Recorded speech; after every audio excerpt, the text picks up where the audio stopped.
Jadi masalah cara duduk itu tidak ada disyaratkan di dalam akad nikah. Mau bersila, mau duduk tahiyat, mau duduk di atas kursi, mau berdiri, boleh, sah dia.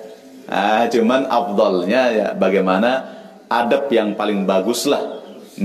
Penokol paling sholah, paling bagus menurut kebiasaan di sana. Begitulah cara kita. Ya, karena ini adalah acara yang sangat sakral, sangat suci, maka kita harus duduk dengan cara yang paling baik. Tapi apa yang paling baik bagi kita belum tentu paling baik bagi tempat lain. Contoh, kita ajak serinih sak nyengkeng mau ndak sak kiri, mau penganjeng sak kanan kan. Ini terbaik karena itulah cara kita di Lombok. Adat. Ya. Iya, wah paling bagus nih. Ya. Karena dari dulu itu zaman Raden gitu, seperti itu. Tapi kalau di Saudi ndak ada orang begini nikah.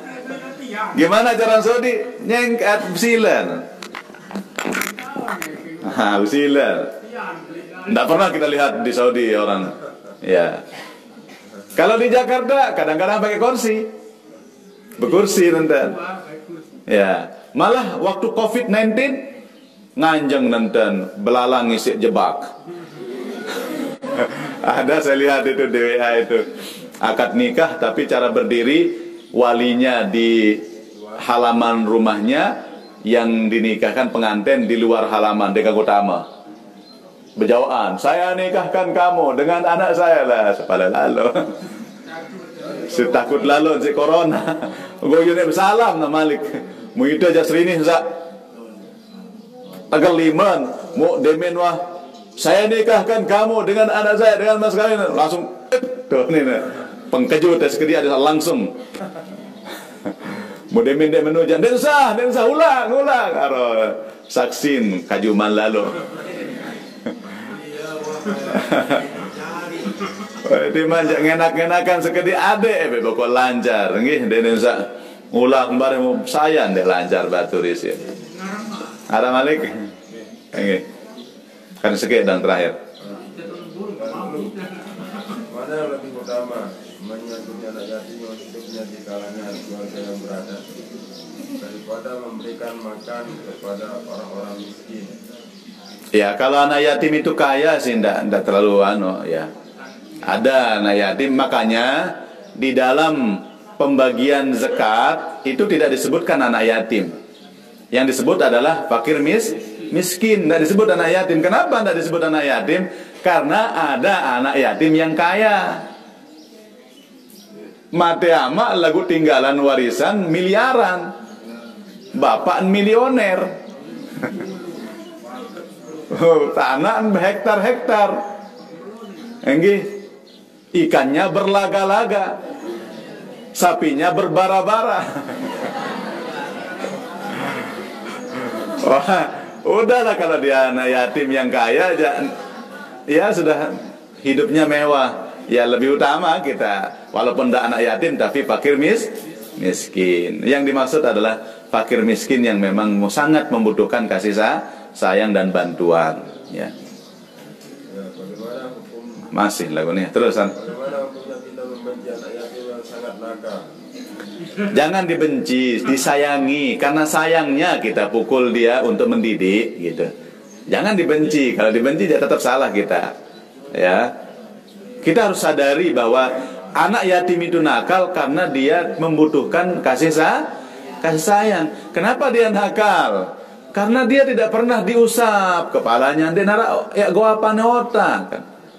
Musi dejak bijan dia bilang malam kemana kau ni depan meni anak deh entah benda moro-moro munia dengan goyone wah tegoap otak kan biasanya goa apa nih darah berduit. Sehingga itulah fungsi kita supaya dia tidak nakal, sering-sering agak goap, tumben goap dengan nyerutan sekali dua. Ada tumben nakal dia memang, tapi begitulah ujian ya, harus kita sabar menghadapinya gitu. Tapi kalau kita memukul untuk mendidik itu biasa, itu sama seperti guru kepada murid. Ya. dari Malaysia. Malaysia oleh Malik nih. Awana. Bagaimana hukumnya ruqyah dan adakah doa untuk meruqyah diri dari gangguan sihir, jin dan setan? Iya, ruqyah itu sudah ada dasarnya ya. Mengobati dengan doa itu artinya ruqyah, atau mengobati dengan Al-Qur'an ya. Karena Al-Qur'an itu luar biasa sehingga bisa saja kadang-kadang jin yang masuk merasuki tubuh kita bisa dikeluarkan dengan kalimat-kalimat Al-Qur'an itu, nggih. Ya, jadi ruqyah itu dari zaman Rasulullah. Pernah ada sahabat yang mengobati orang yang terkena oleh sengatan ular dengan membaca Fatihah. Padahal ular, apa hubungannya gigitan ular dengan Fatihah?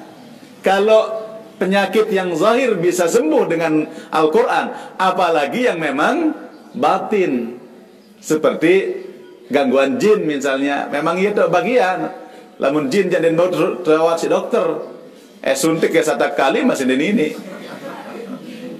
Apa unin jin seno? Suntik ke bah ni adang sakit aku jande kunin. Dan ada anu ni aja terus suntik dan kembe-kembe. Ya. Benar. Ya, tapi kalau dengan Fatihah atau Muawwidzatain dia akan berlari ya. Saya kira ya Om Rini duduk. Waktu duha itu setelah terbit matahari setinggi tombak. Setinggi tombak secara pandangan mata. Tombak ini segini. Ya seginilah kira-kira 1 meter lah. Kalau jamnya aja ndak bisa kita tentukan. Ada waktu isyraq katanya di kalender itu ada, tapi tidak selamanya pas itu. Ya, ada kalanya seperti sekarang sudah ada waktu duha ini. Ini karena anda kelihatan sama rumah tiang saja makanya anda kelihatan. Ya, tapi sudah kelihatan dia sinarnya sudah menunjukkan bahwa sudah matahari itu setinggi tombak. Bau udah berduha nane, kah ngaji berduha juga apa dulu. Belian pahalan. Bagaimana kalau pengemis yang datang bukan anak yatim? Kasih dia, yang penting pengemis jak beng ya baik. Dede lu raos payah-payah ketuaan dengan pira sampai ada balik. Pira sertifikat tanah ya. Beng ya dengan. Mudah beng aja ada terserah nia. An sugih, an kembe, an yatim. Nggih. Nggih.